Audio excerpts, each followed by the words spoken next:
थाना B section की हुदूद में इंडस हाईवे डीएम होटल के सामने सरकारी जमीन पर रहाइश पजीर जमाली और लंड बरादरी के दरमियान जमीन और चोरी के मामले पर झगड़ा हुआ। जमाली बरादरी के मोतमिद अली गोहर जमाली ने अपनी अहलिया वजीरून और बेटों मोहम्मद अली, अली अहमद मुख्तियार और इख्तियार जमाली के हमरा दादो प्रेस क्लब के सामने एहतजाज किया।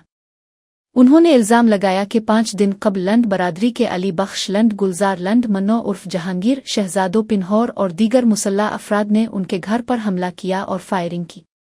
मुजाहिरीन का कहना है कि पुलिस बरवक्त पहुंच गई और हमला आवरों से असलहा कब्जे में लिया, ताहम बावजूद बार बार दरखास्तों के पुलिस ने अभी तक मुकदमा दर्ज नहीं किया। मुजाहिरीन ने आईजी सिंध, डीआईजी हैदराबाद और एसएसपी दादो से तहफ़्फ़ुज़ और फौरी मुकदमा दर्ज करने का मुतालबा किया। दूसरी जानिब डीएसपी सुल्तान अहमद चांडियो ने वाक़ये का नोटिस लेते हुए दोनों फरीक़ैन को दफ्तर तलब कर लिया है, लेकिन आखिरी इत्तिला तक मुकदमा दर्ज नहीं हो सका।